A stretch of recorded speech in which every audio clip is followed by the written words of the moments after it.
Welcome everybody. I am so excited to talk about this, just go through everything surrounding self-concept. Do not mind my dresser behind us. That is super, super messy. But today we are going to embark on a transformative journey through the self and into the heart of self-discovery. I'm taking these off. And empowerment through the self, empowerment through how we perceive. It's super important to understand that the way we perceive ourselves is going to be pertinent to how you show up in the world. Have you ever had those moments where you felt like you were held back by your own doubts or your own negative thoughts, as it's like this invisible barrier and it's preventing you from reaching your full potential? You're not alone. It is very, very common. Our self-concept, how we perceive ourselves, plays a really pivotal role in shaping our lives. It influences our choices. It determines our success. So in this session, we're going to delve deep into the multifaceted nature of that self-concept. Excuse me. Exploring influences that shape it, identifying the limiting beliefs that can stifle our growth, and hopefully we're going to be discovering very powerful techniques and challenging those beliefs and collapsing those false beliefs so that you can move forward with confidence and with grace and with this curiosity to show up as you are, knowing that those experiences are serving you in your highest good. Together, we're going to unlock some keys tonight. We are going to really look at how we can be more positive to ourselves, how we can have this positive self-image and allow ourselves to really step confidently into the lives that we aspire to lead.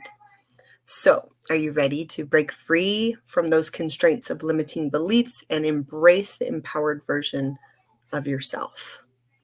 So, unlike last week, I had a presentation, a PowerPoint. I did not get around to making one for this, so you're just going to have to look at my pretty face. But I hope that's okay. So let's start out with, in today's fast world, everyone's going all the time, right? We understand that our self-concept, especially in how fast-paced this world really is, it's crucial. It's crucial to how we are. So self-concept refers to the beliefs and the perceptions that we hold about ourselves. Hold on one second. Hey, Silver. Silver. I think it's important to understand, like, life. Life is life and it happens.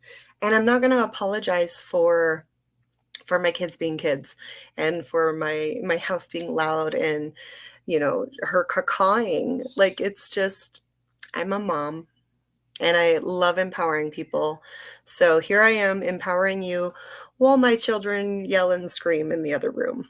So thank you for being with me, regardless of what is happening in my background. All right, so let's get back to my notes real quick. So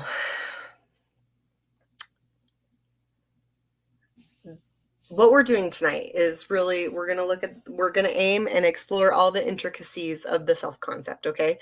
We are delving into what influences us, what shapes us, how can we identify with these beliefs and challenge them to understand, like, is this actually a belief that is true for me, Or is it a false belief that I'm hanging on to for no good reason? And it's stifling me to wherever I'm going. So understanding self-concept is super important. The definition itself is referring to a mental picture that we have of ourselves, which includes the physical appearance, our personality traits, and our overall identity. So it's shaped by our experiences as we were growing up, our social interactions growing up, and the feedback that we receive from others. This is huge because we can hold on to those things without even realizing that it is not benefiting us. Or we get the positive reinforcement and it is benefiting us, and we want to hold on to those without doubting them. The next one is, how does that impact you? Like, if we really think about how our perception of ourselves impacts us. So when we have a positive self-image and we think highly of ourselves, we can boost our own confidence, and it will promote a really proactive approach to life and to challenges and to adversity and to, life being life. There is so much there's so much detrimental things that can happen when we are in that negative self-image. So, and that, it leads to feelings of inadequacy. It leads to feelings of just low self-worth, not being worthy of showing up as you.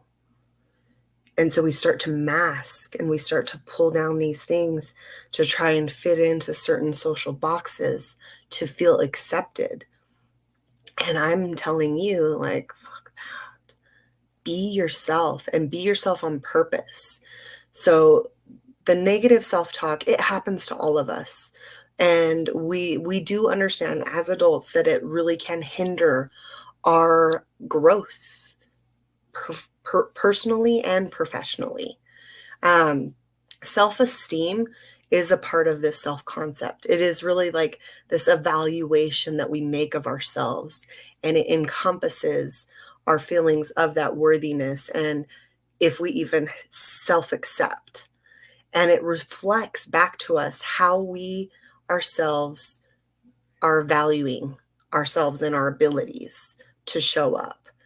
I'm going to move. I want to see if there's any comments. If you are watching and you are here, I would love to see a comment. I see one little eye there. So if you are live, you could totally say hi.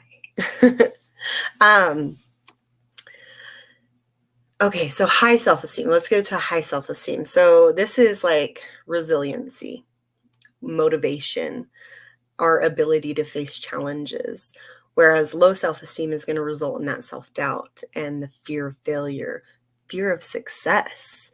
It is, it significantly affects our potential and our quality of life. Because if we're not thinking highly of ourselves, then we're thinking low of ourselves. And that it goes into a vicious cycle. Because once we start feeling low of ourselves, like our worth is really hitting the bottom there, we can actually get into a cycle of self-shaming and then guilt. And it's just this toxic cycle that just seems to not have a way out. It's really hard to get out of. The ideal self. This is a fun one. It's a good definition. So the ideal self represents this person in our minds that we aspire to be.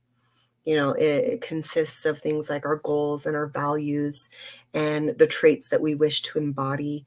And it serves as this benchmark for personal development and growth. It's funny because I just had a leadership training with this company that I'm a part of, and he did like a little quick mastermind, and we actually talked about this, and it was the 3D model: define, declare, and dedicate. And I thought it was so perfect. So when we are thinking of our ideal self, we want to define it. You want to write it down and define it for yourself. What does that ideal self look like in all aspects? So you're looking at career, you're looking at financial goals, you're looking at family goals, you're looking at personal goals, you're looking at fitness goals, you're looking at health goals, wealth goals, creativity goals, all of the different aspects that make you you. You could do this for each individual aspect and define it. What is that for you? Define it and then declare it. The declaration of this is doing it publicly, telling close friends and family, hey, I am declaring that this is, who I'm going to start showing up to be. And then dedicating yourself and your energy and your time into being that. Because, it's just amazing. So I was really kind of like, haha, that's funny that the leadership training was around that when I'm doing this self-concept tonight too. Because with self-concept and the ideal self that we're envisioning, it all comes down to thought, right? It's the thought and then it becomes the reality. There's a process of this happening, but the beliefs, perceptions of ourselves, and then the ideals that we aspire to be, those are the foundation in which we want to lay very, very strong. It is impenetrable. It is something that cannot be shaken, cannot be destroyed, cannot be quaked up like an earthquake, right? You can't shake this foundation of yourself because it's yours. You've declared it. After you've defined it, you know exactly who you want to be. And then you dedicate yourself to showing up as that every single day. And it's probably one of my favorite. I just love the synchronicities of the universe too. Is like, I had this whole thing planned out 2 weeks prior to tonight. And then to have that leadership training be on that, the synchronicity, right? It's needed and it is for empowerment, stepping into the leadership of who you are in your life and what you want to show up as. So, I'm getting off on tangents. So the relationships to self-concept. This is like the gap between who you are now, right? And who you want to be, your ideal self. So the gap here usually is riddled with frustration and these feelings of inadequacy and dissatisfaction because you're like, I know I can be better and I know I can do better and show up better and all of these things. But we have to understand that this is a dynamic that allows for you to assess and set goals and take those actionable steps towards that self-improvement. And that's what matters. I watched a video today. It was of like these dominoes, but they were all different sizes. So like the biggest one was like 100 pounds or something, and then 50 and 25. And then it got down to like this little tiny freaking thing. And the point of the video was no matter how small that first step is, it makes a big impact. And he hit the little tiny domino and they all, even the 100-pound one, but it all started with that tiny one, teeny tiny domino. This is how important it is. The changes that you want and need to make, they don't have to be these huge changes. It can be the smallest of things. And I always tell this to my clients is, don't make it be like a huge lifestyle change.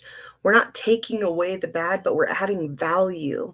And soon enough, that value will replace the detrimental and the distracted actions and the procrastinations and all of these things. It's those little steps and the little changes in your lifestyle that will make the biggest impact. Okay. Let's see. Our influence. So the role of self-concept in behavior and decision making. This is the influence on choices. So when we are in this, in self-concept, this is going to be profoundly impacted with our choices and our behaviors. So for example, like Individuals with a strong and positive self-concept are more likely to pursue opportunities, take the risks, step outside the box, and pursue those things that like align with their values and their aspirations. Whereas someone who isn't very confident, they're going to be scared and they're not going to be willing to put themselves out of that comfort zone. Excuse me. Um, Interpersonal relationships. I was going to update this as I went, but that's not happening. Let's see.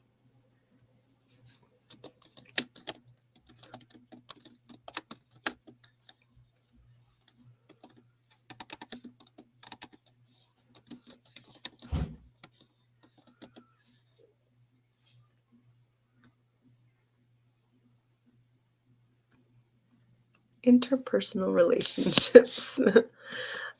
um, Self-concept also is going to affect how we interact with people. It is a healthy concept of self is going to foster positive relationships. It's going to make it so individuals are more likely to communicate or open up or even set boundaries and establish that trust with other people. And the negative concept can lead to like this feeling of insecurity, unhealthy relational patterns like codependency, etc. So that's a big one, and it comes hard. It's it's intense to see on the outside, seeing someone being codependent like that, but there is definitely ways and exercises and reframing and modalities that can help you break down those codependent tendencies and move into more of an independent and stronger individual here for sure. Let's see, we're going to change the skin because coping mechanisms. I don't know if I spelled that right. Yeah, I did. Coping mechanisms. Okay, when we're faced with challenges, our self-concept is going to shape certain coping strategies for our own health, right? For our own protection. When we are in this state of like very, very positive self-concept, it is going to enable those individuals to approach any kind of challenge or adversity with resilience and that growth mindset. The mindset shift that changed my life is, I think we hear this all the time, is it's not happening to me, it's happening for me. And there's been so many experiences in my life where it was hard. Like I was just like, I did have moments of like, why is this happening to me? What did I do to deserve this type of energy? And it's like that switched after I moved out of like this state of victim mentality. And if you watch the previous live from 2 weeks ago, my very first episode, we do talk about from the victim mentality a lot. And I go through a lot of my personal story on how that shift. But for real, like going from that to resiliency and like just facing challenges head on has been the biggest blessing of my life. I don't think I'd be doing what I am doing or be here right now empowering you if I hadn't gone through those challenges and came out on the other side stronger, more confident in myself, and more confident in my ability to empower other human beings to be their best, awesome self. You know, fragile self-concept is going to result in like they feel defeated. They avoid, risking their reputation or their character or anything like that because they're just fearful. It is really a lower state, and it's just not fun to see people in that. And Hence, this is why I'm here, because I love empowering people. I love helping people just make those things click, those moments where it just clicks in their mind and it's like, yes. And then they can start moving forward with confidence because it clicked. So, the next part of tonight's live is going to be um, some influences on the self concept. So, we just talked about the role in the behavior and decision making, and now we're going to go to the influences of self concept. So, personal experiences, childhood experiences, the significance of these things, right? So let's go in here and just put influences of self-concept.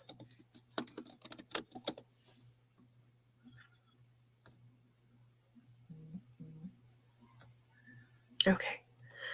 Influences of self-concept. Childhood. The formative years, man. They are a critical role in shaping how we view ourselves growing up and being an adult. The experiences that we have during those periods, the parental support, the parental support, the educational environments, peer interactions is huge. These can significantly influence how we are going to perceive ourselves. As a parent, I try to do positive reinforcement most of the time, but I am human and I lose my shit from time to time. And I give myself grace because if I didn't, I don't think I would be here right now. But those who do their best to give positive reinforcement to their children, they are going to help foster a strong sense of self-worth. While the negative experiences, if you bully your kids or you neglect them, can lead to your children feeling unworthy, and it will impact their self-image well into adulthood. Big life events is a big one too. So major life events, certain traumas, loss, certain achievements, transitions, moving. Moving was a big one for me. We moved to this place here where I live now when I was in the 7th grade. And it's a smaller town and community. And there was already, the people that grew up together. They already had their circle of friends. They already had their cliques. They already had their groups. And I was in here in the 7th grade going, where do I belong? And it was rough. It was rough. And it all ties into my story in a big, big way. I mean, I went from not knowing where I was belonging growing up and having a hard time finding a trustworthy and dependable community support or friend groups to creating one all on my fucking own because I needed it. And I wanted it to be something that was cultivated with love and intention and transparency and just pure support. And I did that. I did that. My sister helped. However, it's like, it's a huge deal. Growing up in that time is a huge freaking deal. The impact of these things are just huge. They can either bolster the self-esteem in you or they can diminish it through adversity and challenges. I cannot believe I'm being so loud. Silver! Really? No, outside now. Right. Thank you. And if you're gonna be inside, like, tone it down, dude. Why are you stomping around like a monster?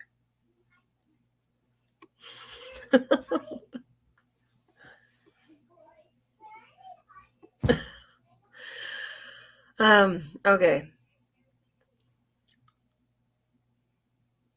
I'm just like stuck in middle school right now for some reason. Okay, so the events that can happen in childhood, especially pre-teenage, oh man, it can do a number on you.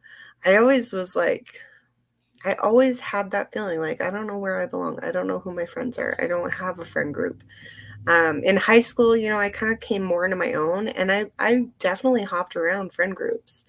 I was a cheerleader, but I was also friends with like some emo kids, and you know what I mean? Like I hopped around, and I was friends with a lot of different groups. So, but that could be just like my Gemini nature, and I'm very adaptable to my environment, which could also be a coping mechanism for all of this.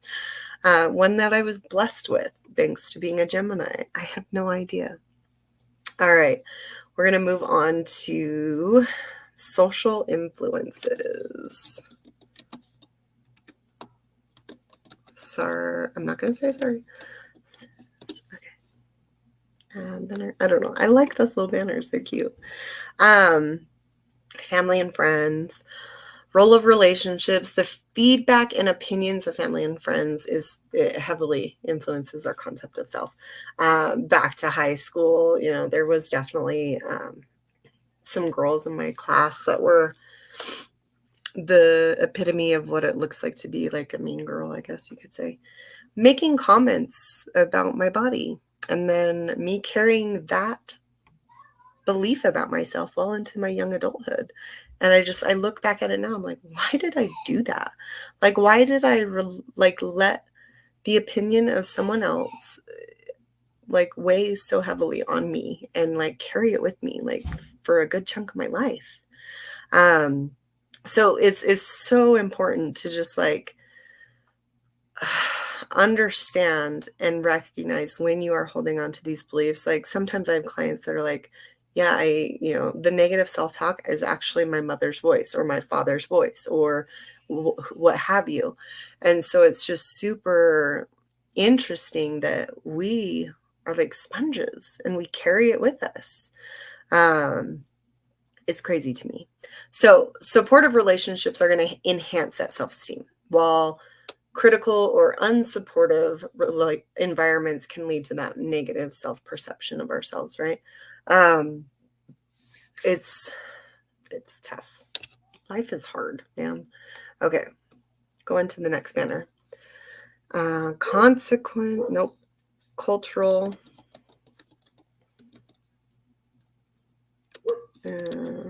expectations. I hope you guys are enjoying this. I hope so. I don't know. Cultural expectations. Cultural norms and standards, man, that are put on us. This is a big one too, and this probably played a role in why I took to heart what my peers said in high school, right? Beauty ideals.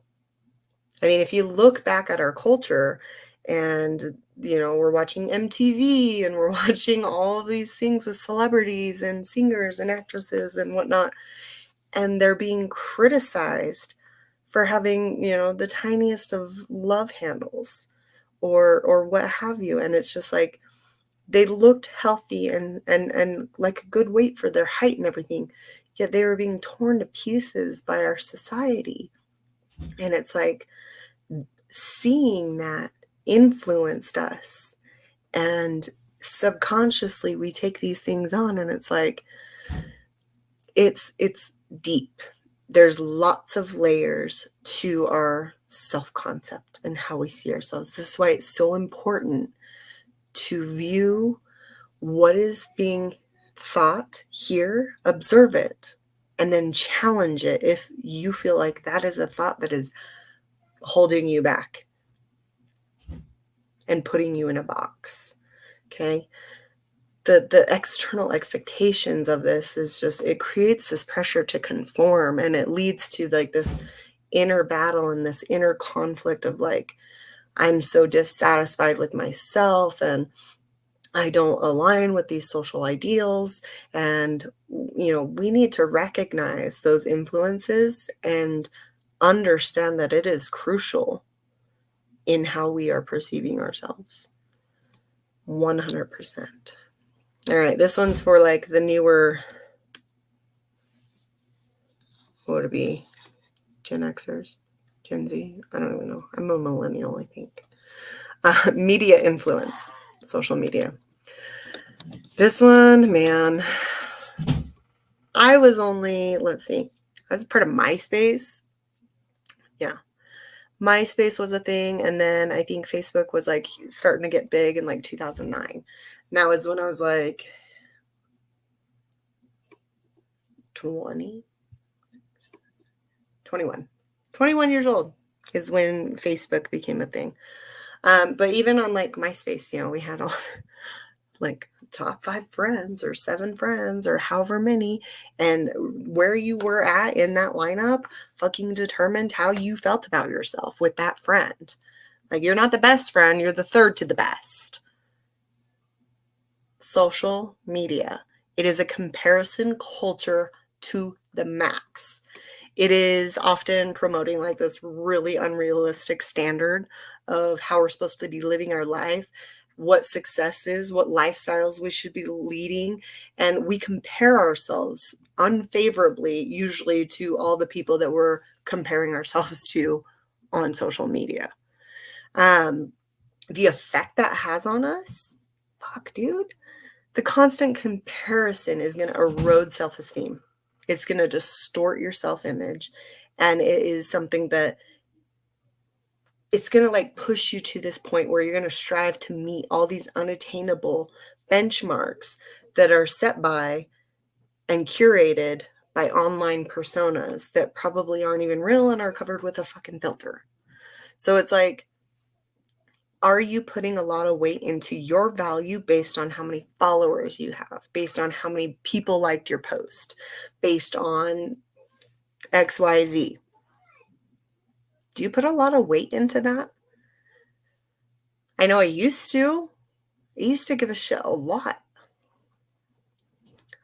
But then it changed. Something changed, and I realized that it was just not worth it for me to be tearing myself apart because of this social media facade of what it means to be a content creator, or what it means to be TikTok famous, or what it means to be an influencer.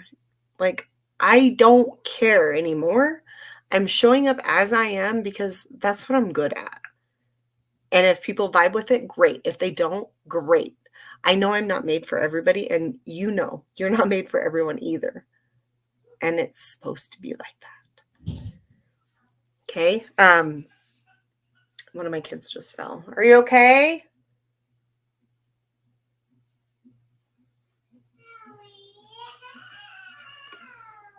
Are you okay?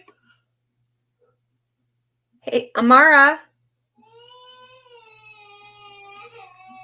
Amara, are you okay? She's not even answering me. This is my life. It's not, it's just life, you guys. Here she comes. Are you okay? Come here. I was trying to get a banana and then you fell? Do you want me to open that for you, or do you want to sit with me? I farted. She farted. Do you want to sit with me, or do you want to go out there? I want to go out there. All right, I love you. Love you. Hey, I want to sit by you. You do want to sit by? Will you shut my door though, please? Okay. All right. Let's go. Oh yeah, we were just talking about comparison, right? You want to sit with me? Okay. Do you want to say hi? Hi. Hello. Yeah, there you are. All right.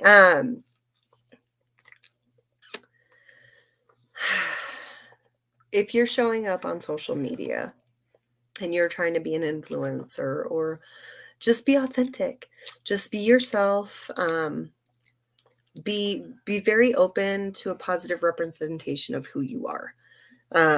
Don't let any trolls, negative, stereotypical portrayals of you get in your head. It's just be who you are. And if you aren't unhappy with certain parts of yourself, challenge those thoughts and really ask yourself, like, am I not happy with this because of a belief, or is it like a self-judgment?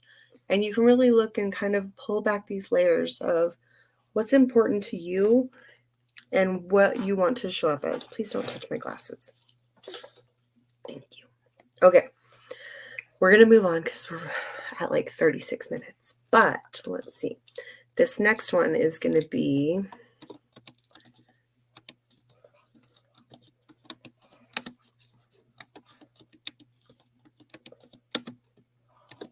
You tired? All right, there it is. Add banner. I should have added these like earlier. Sorry, guys. I'm still getting used to how I'm running things. But that's the beauty of all of this. All right. Identifying these beliefs. We kind of already talked about a little bit about it, but I wanted to go into, like, they really are deeply ingrained. These are deeply ingrained beliefs that really are playing a huge role in how we show up. They constrain our potential. They hinder our personal growth. They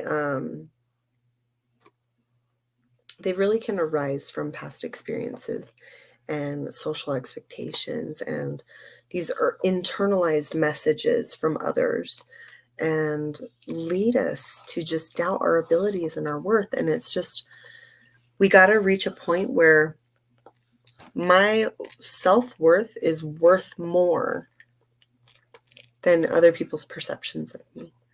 Okay.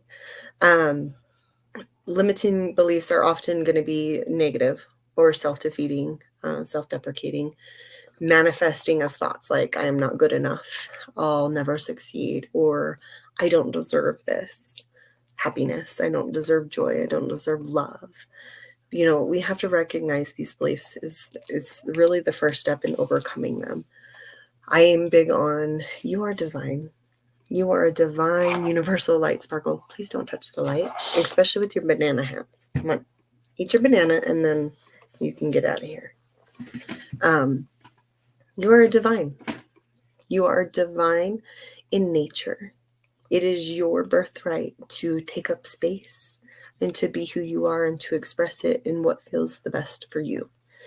Some common beliefs that come in are fear of failure. I mean, that was a big one. And the easy thing here, so if you have a fear of failure, I need you to look at your definitions of what is success and what is failure.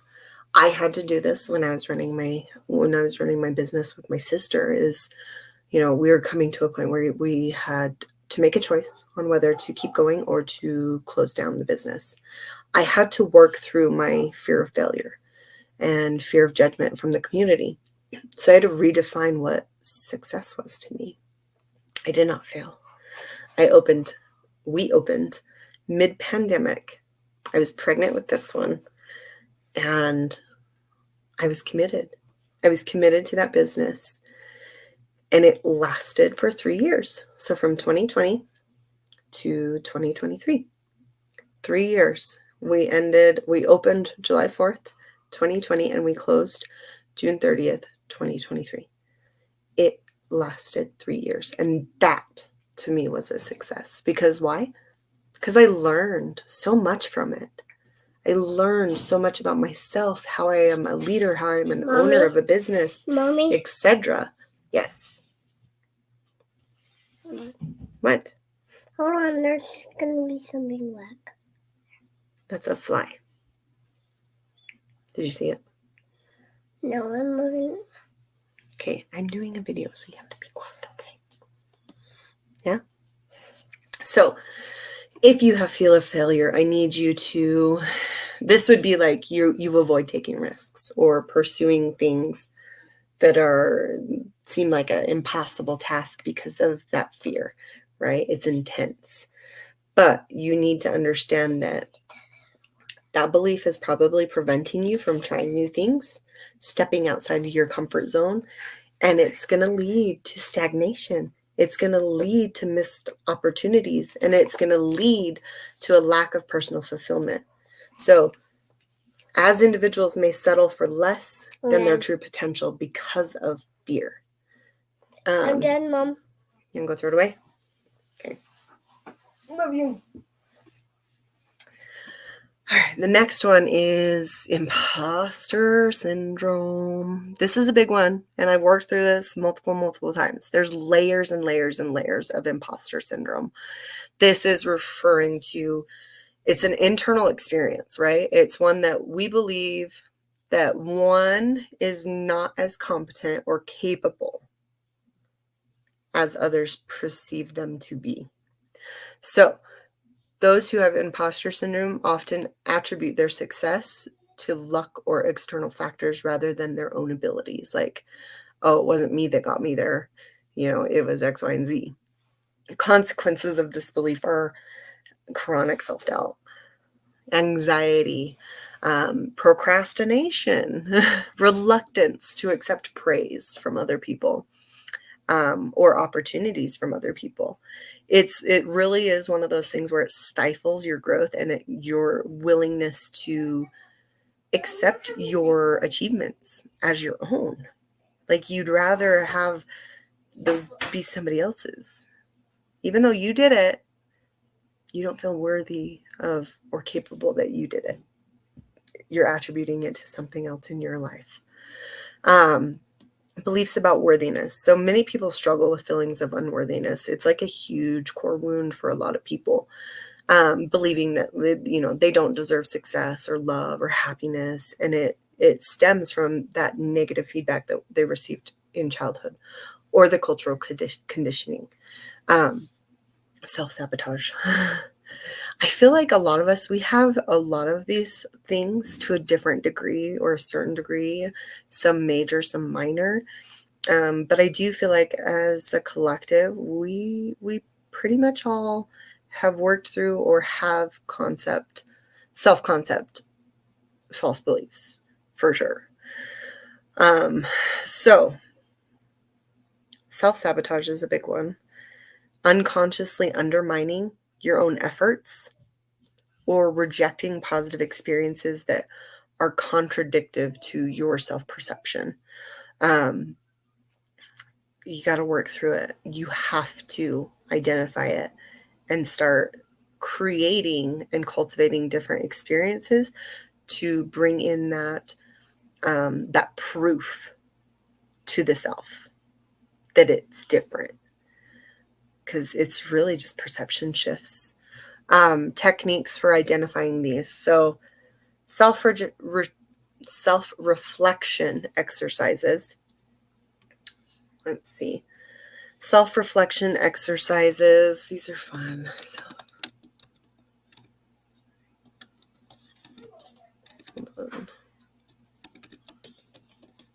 Oh my God, I can't spell.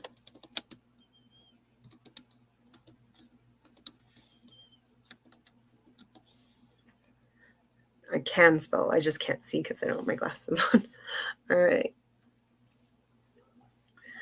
Journaling. It's always a big one.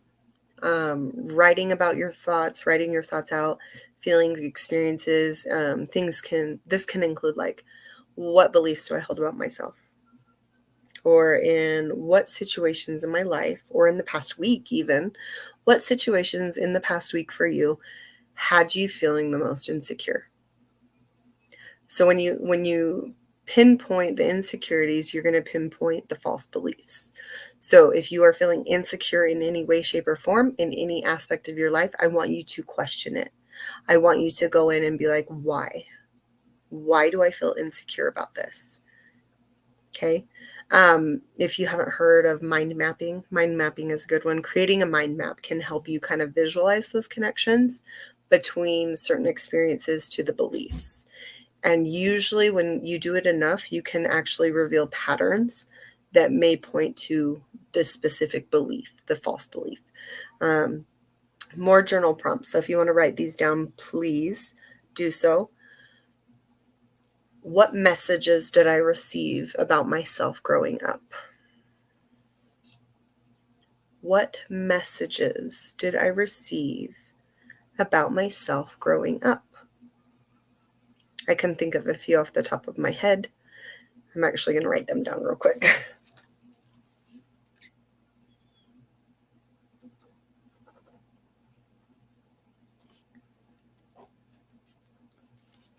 Okay.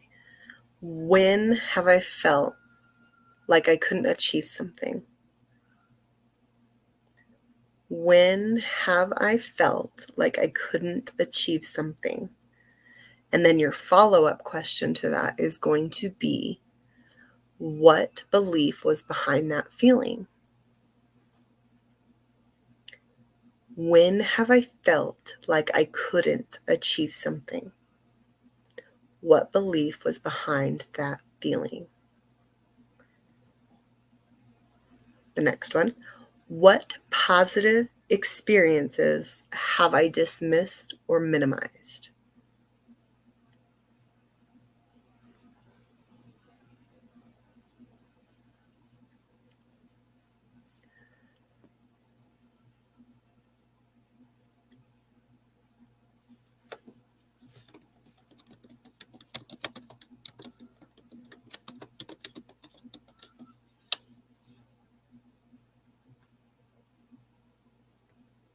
We're going to move into collapsing false beliefs. So, understanding the process of changing beliefs is needed when you are changing your beliefs. Beliefs are not fixed. They can be reshaped through your conscious effort and your intentions and inspired action. So, once we understand that these experiences that happened that kind of formed these beliefs, we can then interpret. The interpretation is open. It's an open door for you to go in and change, right? So the experience happened, but your perception of that experience can change. Does that make sense? So awareness is key in this. The first step in collapsing any belief system is the awareness of the false belief itself. You have to recognize and you have to acknowledge the belief. And that in itself is going to allow you as an individual to challenge it and then to reframe it.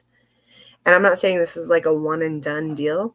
It'll come up multiple times. It'll come up multiple times. And it takes consistent redefine, right? Until it's reframed and reprogrammed. You have to recognize and acknowledge those beliefs and challenge them. So the awareness of it is crucial, right? You have to be aware. You have to be mindful of where your thoughts are and why your thoughts are. The awareness is crucial, but it's only the first step, okay? The cognitive reconstructing. So definition of cognitive restructuring. Oh my God, I can't talk. It's a therapeutic technique, so CBT. It involves identifying and then challenging that pattern, and it is kind of helping us really just play and bring into practice that awareness, and it helps you begin to replace those limiting beliefs with more balanced, realistic thoughts. The process itself is like you learn how to question, right? The validity, yeah, of your beliefs. But then you have to be like, okay, where's the evidence that is for this or against this? So if someone say you believe you're not good enough, you can list accomplishments and positive feedback that contradict that belief that you are not good enough, right? So there's experience. There's solid experience as proof that what you think is actually false, okay? This is a limiting belief. Affirmations and positive self-talk is always a good idea. We went over this last time, I think. Gratitude and I am affirmations. I do this every meal with my children and my husband. Excuse me. 5 gratefuls, 5 I am affirmations when we sit down for food. At the very last, the 5th I am affirmation, everyone says, yes, you are. So not only are you reaffirming to yourself the self affirmation, but at the end of those affirmations, you are getting external reaffirming as well from people that love you. So I'm going to go just so you can see it, okay? I am grateful for technology. I am grateful for my children. I am grateful for this beautiful day. I am grateful for kind people. I am grateful for my husband, and I'm grateful for courage. I am motivated. I am empowered. I am loving. I am strong, and I'm a universal light sparkle. Yes, you are. They would reaffirm it to you. So I encourage you to bring that into your daily lives. It's just fun to do. And my little daughter, who's 3, the one that was in here, I'm a universal sparkle, and it's just the cutest thing ever. So it's going to reinforce. The more repetitive it is of the positive self-talk, it's going to reinforce and help the subconscious programming. Really get creative too with those effective affirmations, like personalizing them where it's actually very resonant with who you are and where you're going in that concept of self. So like, say, you're having a hard time being and feeling deserving of success. I am capable and deserving of success. Make it personal and make it real. Okay? It'll gradually help you shift your perception of yourself. I can't talk today, you guys. Visualization techniques, fun stuff, okay? It can really help create mental image, especially if you're a visual person, okay? Like I'm totally not, but I do love active visualization techniques. If you have not heard of Yoga Nidra, that is a really good one because you are cycling through conscious and subconscious states, and it's such a good practice to bring into. You do set it's called a sankalpa, and it is a very heart-led intention in that practice. If you are on my YouTube page right now, there are Yoga Nidra practices on there. I am certified in Yoga Nidra as a guide, and it's one of my favorite things to do. So take a look at one of those. I think there is one on creating something about the higher self or future self or something. Go into that on there and check it out. And that'll kind of give you like an intro to active visualization. Creating a plan, setting those achievable goals, right? We want to add value. Don't just try to take away all the things that you perceive as negative about yourself. Usually it doesn't work, and usually it's just exhausting. And you feel like you are, disvaluing yourself because it's negative behavior that you're judging. And so when you don't stick to it, you shame and guilt yourself. So add value. Don't take away nothing. Add value daily, and then add another one the next week or the next month. All these little things are going to be big impact. Okay. Tracking progress is not really necessary in my mind because, with thought patterns and false beliefs, I feel like it comes with time, the progress and the realization of that progress, because your awareness is there. So the progress happens, and the noticeable progress happens when something is triggered in the future. Like, say, this happened, and then you worked on all this stuff, and like a year later, something happens where it's like you've been in a similar situation. However, your perception of the experience and of how you are in that experience is different. And that's when you understand, like, it's hindsight. I have changed dramatically since the last time this kind of experience came up in my life. And so I would say don't worry about tracking progress here. Just be committed and dedicated to showing up as that person that you know you can be. Let's see. I am so like just happy. I'm just happy. So to end on this note, I want you to cast the vision. And this is something that the owner of Make Wellness, the leadership training that I was in earlier tonight, said, just cast that vision of who it is you are aiming to be. Cast the vision. We're gonna do that. Cast the vision. It's so amazing. Okay. Cast the vision. After you cast that vision of who it is you want to start showing up as, I want you to declare it. Come on here and declare in the comments. I don't care. Who are you going to be?